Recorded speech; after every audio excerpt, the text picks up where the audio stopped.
Y justamente para hablar de toda esta polémica, vamos a platicar con pues, una de las implicadas o de las mencionadas por Alito Moreno en este discurso del fin de semana de domingo, cuando se cambiaron los estatutos y bueno, se repartieron culpas. Vamos a hablar con Dulce María Sauri, expresidenta del PRI. ¿Cómo estás, Dulce? Muy buenos días. Muy buenos días, pues con el gusto de platicar con alguien que conoce muy bien la historia del partido. ¿Cómo viste, a ver, de entrada los dichos de Alito Moreno contra los expresidentes del PRI, bueno, incluido tu caso, bueno, pues habla de que a partir del 2000 que hubo alternancia en México, que se perdió la presidencia de la República por parte del PRI, que pues te echa la culpa, así básicamente, Alito Moreno, Dulce? Bueno, mira, en primer término diría que desgraciadamente Alejandro Moreno es una muy mala copia del presidente López Obrador en cuanto a las tácticas de siempre en cualquier situación o problema volverse el centro de atención y la víctima. Y es lo que ha pretendido hacer lanzando a diestra y siniestra comentarios críticos sobre las gestiones o sobre las trayectorias políticas de quienes estamos exigiendo una sola cosa, de que el PRI tenga la posibilidad de sobrevivir y que para poderlo hacer tiene que hacerse a un lado de la dirigencia nacional. En cuanto a lo que me dijo, pues me hubiera gustado muchísimo que hubiese platicado de lo que sí sucedió cuando yo fui presidenta del Comité Nacional, después de que perdimos la presidencia de la República. Exactamente hicimos lo contrario de lo que ha estado él haciendo como presidente. Convocamos en febrero de 2001, después de una encerrona de 3 días del Consejo Nacional, para poder discutir la situación del partido, cómo habíamos llegado a ella, por qué habíamos perdido la presidencia de la República, qué íbamos a hacer con las mayorías relativas, 60 senadores y 211 diputados y diputadas en la próxima legislatura. Todo ello lo discutimos y salimos con 2 acuerdos básicos del Consejo. Uno, la realización de una Asamblea Nacional que habría de efectuarse en noviembre de ese año, y 2, hasta que no se realizara la Asamblea y se establecieran las nuevas reglas, elegir con estas a la próxima dirigencia. Así trabajamos todo 2001, llegamos con 12,500 delegados y delegadas de esa Asamblea, la hicimos durante 3 días en 5 sedes, discutimos todo sobre los documentos básicos del PRI y tuvimos una mesa especial sobre visión de futuro, es decir, a dónde queríamos ir. Y además, delegadas y delegados, una tercera parte por primera vez fueron jóvenes, mujeres y hombres. Hay hoy, a más de 20 años de realizada esta asamblea, todavía hay dirigentes actuales, cuadros muy destacados, que recuerdan esa experiencia democrática que marcó su vida en la militancia del PRI. Y otra cosa, renovamos la dirigencia, concluí mi responsabilidad el 4 de marzo de 2002 y el PRI empezó un camino muy complicado, pero que lo llevó en 2012 a ganar la presidencia de la República. Sí. Ese es el saldo del trabajo que busqué hacer con la responsabilidad tan honrosa que tuve. ¿Cómo logró Alito Moreno hacerse del PRI, del control total de este partido? ¿Cómo le permitieron a Alito Moreno que se adueñara de este partido Revolución Institucional, Dulce? Desde luego que es una responsabilidad compartida, porque Alejandro Moreno no llegó de Marte. Empezó esta historia triste desde la elección interna que con mucho esfuerzo se realizó en 2019, digo esfuerzo de organización y esfuerzo económico por parte de la dirigencia en ese momento encabezado por Claudio Ruiz Massieu. Ya deberíamos empezar a vernos preocupados seriamente cuando antes de que comenzara formalmente el proceso, una personalidad tan destacada como el doctor José Narro decidió no participar por considerar que no había condiciones de igualdad en la contienda. Después de una elección en que más de 1 millón de priistas participamos, que ganó la fórmula encabezada por Alejandro Moreno, Ivonne Ortega, mi paisana exgobernadora, Sí. contendiente también, denunció el proceso y se separó del partido. Ahora milita en Movimiento Ciudadano. Ya eso de entrada nos debía haber causado o nos debía haber encendido alarmas. Pero la vuelta de tuerca más fuerte, donde se mezcló desafortunadamente una combinación muy negativa para el PRI de disciplina y de silencio, se dio con los cambios a los estatutos que hizo el Consejo Político en agosto de 2020. Por cierto, en la primera de una serie de sesiones, todas hechas a distancia, en la que se expropiaron las facultades que tienen o tenían los comités directivos estatales y municipales del partido en cuanto a la vida interna, a la renovación de las dirigencias, a la postulación de candidaturas para concentrarlas todas en Alejandro Moreno. En aquella ocasión teníamos 12 gobernadores todavía, 12, y digo, subrayo lo de los gobernadores, porque era donde estaba en ese momento concentrada la fuerza para hacer contrapeso a la dirigencia nacional del partido. Y los 12 gobernadores guardaron silencio, un silencio de alguna manera que es pues consentir el acto y al mismo tiempo escudarse bajo la disciplina del partido. Entonces, lo logró a pesar de las impugnaciones que hubo. Y, por cierto, te comento esto, en esa ocasión pretendió introducir la facultad del presidente del Comité Nacional para nombrar a los coordinadores parlamentarios de la Cámara de Diputados y del Senado.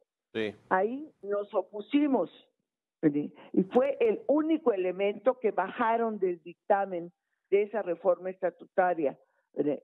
Yeah. Todo lo demás procedió, pero eso ya en algún momento, tú que eres especialista, te lo contaré con todo detalle, porque pinta de cuerpo entero el liderazgo de Alejandro Moreno en cuanto a toda clase de trucos, trampas y demás para salirse con la suya. Sí, es un tema, te pregunto, Dulce María Sauri, de poder, de control político, ya tiene todo el control del partido, se va a quedar por lo menos otros 8 años, eso le permiten estos cambios a los estatutos, o también de dinero, porque pues las prerrogativas serán de ¿qué? 12,000 millones de pesos. ¿Quién va a vigilar cómo se ejerce ese presupuesto del PRI? No creo que sea tanto, pero indudable, porque hubo una disminución importante del número de votos que recibió el PRI en la elección del 2 de junio. Pero no sé si una cifra en los próximos 3 años, me refiero de 2025 a 2027, de 5,000 millones de pesos, en las condiciones actuales del financiamiento público, subrayo, actuales, deje de ser una cantidad atractiva. Yo supongo que lo es y mucho. Solo para ilustrar este año, entre el financiamiento público para actividades ordinarias y para las campañas, el PRI nacional dispuso de más de 2,000 millones de pesos, cifra nada despreciable. Sí, 12,000 millones, digamos, tomando en cuenta prácticamente el tiempo en el que se podría quedar como dirigente del PRI en estos 8 años si se va reeligiendo. Pero, ¿qué has hablado tú con los expresidentes del PRI? ¿Qué van a hacer? ¿Es posible hacer algo después de este cambio de estatutos del domingo? Mire, hay 2 vías. Una que hemos buscado recorrer y que a mí en lo personal me está dando muchas satisfacciones, porque uno de los enormes retos que tenemos los priistas, las priistas, es romper el silencio. O sea, en el PRI las cosas se sufren calladamente, ¿verdad? Porque se confunde disciplina y silencio con mucha facilidad. Y esto vamos a decir, en esta lucha, empiezan a surgir voces. Yo el único llamado que haría a esas voces es no renuncien al PRI, luchemos por el partido, aunque sea lo último que hagamos antes que nos expulsen. Dicho esto, los expresidentes que firmamos el pronunciamiento hemos emprendido la impugnación por la vía legal, Sí. es decir, por considerar que esta asamblea que fue convocada y se realizó todavía en tiempos electorales, cuando hay prohibición expresa de que los partidos políticos realicen cambios en sus estatutos, en sus documentos básicos y en sus dirigencias, en tanto no concluye el proceso electoral. Y este va a terminar hasta la calificación de la elección presidencial el próximo, antes del 6 de septiembre próximo. ¿Ves detrás de esto? Te pregunto por último, Dulce María Sauri, una posible alianza de nueva cuenta con Morena, porque ahora que mencionas lo de José Narro, se habla de que Alito pues se acercó a Morena para que lo apoyaran, le dieran el visto bueno y que pudiera ser el presidente del PRI. Y ahora lo ves de nueva cuenta con esa cercanía, digamos, parte de este pacto de ir contra los expresidentes y contra los priistas del pasado. A ver, a Alejandro Moreno se le acabaron las canicas de la negociación. El número de legisladores en la Cámara de Diputados, en la Cámara de Senadores, Sí. del grupo parlamentario del PRI, lo hacen irrelevante. Da lo mismo si el PRI vota o no vota reformas constitucionales en la Cámara de Diputados, porque en la próxima legislatura Morena y sus aliados tendrán la mayoría calificada. Sí. En el Senado están a 2 de obtenerla, pero ahí la negociación no es con grupos parlamentarios, sino con personas de cualquier grupo parlamentario. Entonces, ¿qué canica tiene Alejandro Moreno para poner en una negociación? La canica de la autoridad moral, de la legitimidad, que da una trayectoria prestigiada para decir que se apoya tal o cual reforma, aunque la votación sea simbólica, me parece que tampoco aporta nada de eso. Entonces, ¿qué le aporta a Morena más que una causa de desprestigio? Especialmente en la próxima legislatura, en el próximo gobierno que se inicia el 1 de octubre. Por eso, si queremos que tenga viabilidad el PRI, que no se ponga en riesgo su registro en la elección de 2027, ¿verdad? Y desde luego en la de 2030, si logra sobrevivir al centenario, ¿verdad? Alejandro Moreno tiene que dejar el PRI, ¿verdad? Y poner y dar la opción, como la dimos los priistas en 2001, ¿verdad? De una verdadera renovación democrática del partido. De otra manera, el PRI está sentenciado. Bueno, pues ya lo veremos y te agradezco estos minutos, Dulce María Sauri, expresidenta del PRI, por por esta conversación y muy buenos días. Buenos días, hasta luego. Que estés muy bien, hasta luego. 6:22, 7 de la mañana con 22 minutos, vamos a otra cosa.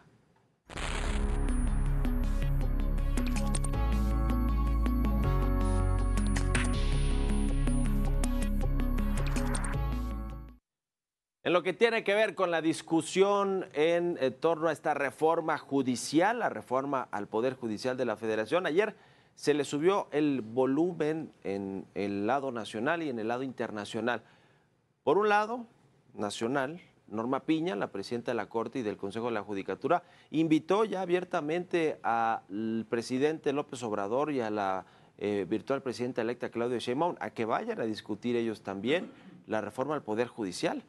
Les dijo que estos dichos del presidente de que cualquier estudiante recién egresado de la carrera de Derecho, de Leyes, en México puede participar para ser juez en el país y que no se requieren estos 5 o 10 años de experiencia que por lo menos se les solicita a quienes busquen un cargo como juzgadores en el país. Bueno, pues generó muchísima reticencia en el interior del Poder Judicial de la Federación y lo contestó, lo respondió ahora sí Norma Piña.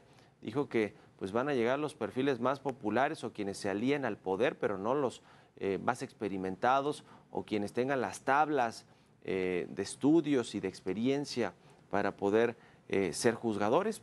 Ya hubo una invitación formal y más que invitación fue una especie de reto también a ver que venga el presidente López Obrador y Claudia Sheinbaum a debatir con nosotros esta reforma al Poder Judicial de la Federación que propuso uno, López Obrador, y que pues apoya otra que es la futura presidenta de México, Claudia Sheinbaum. Y está también el lado internacional, varios expresidentes del continente americano se expresaron en una carta donde hablan de pues, rasgos dictatoriales contenidos en esta reforma al Poder Judicial de la Federación. Entre esos expresidentes está Felipe Calderón, Vicente Fox, pero muchos de prácticamente todos los países de Latinoamérica, expresidentes, exjefes de Estado de Colombia, de Ecuador, de Panamá, de Perú, de Bolivia, incluso de algunos países con los que comulga ahora por el tipo de gobierno que tienen el presidente López Obrador y bueno, pues reconocen que esta reforma como está planteada atenta al Estado de Derecho, atenta contra las libertades, contra lo que debería ser, digamos, una constitución en términos de amparar a quienes están inmersos en cualquier problema que requiere pues a los jueces para desahogarlo, para pues que estas controversias que se presentan muy a menudo entre particulares en lo civil, en lo penal y en pues todo lo que está involucrado el Poder Judicial de la Federación, pues que sea un Poder Judicial independiente y autónomo, que no parece que con esta reforma se vaya a mantener así. Es una carta muy puntual de los expresidentes y exjefes de Estado, muchos, por lo menos 15 del continente americano, que pues no están de acuerdo con esta reforma como está planteada y acusan, alertan de un retroceso democrático y de tintes dictatoriales en los que podrá incurrir el próximo gobierno que le va a heredar López Obrador a Claudia Sheinbaum, pues para hacer y deshacer ahora sí que a sus anchas. Así que ya tuvo repercusiones, ya un representante del gobierno de Joe Biden en Estados Unidos había hablado de este tema, había hablado en particular del asunto del TEMEC y del respeto a las inversiones extranjeras en México, las de Estados Unidos en nuestro país y la relación comercial para que no se pusieran en riesgo. Ya fue una primera llamada de atención, viene ahora esta carta de los expresidentes y jefes de Estado del continente americano y bueno, pues vendrán seguro muchas otras reacciones a nivel internacional sobre el contenido de esta reforma. Vamos a ver cómo lo procesan esto los legisladores, sobre todo llegando el momento más importante, que es en septiembre, cuando ya se comienza a desahogar y eventualmente se lleva al Pleno de la Cámara de Diputados y luego al Senado la votación de esta reforma constitucional al Poder Judicial.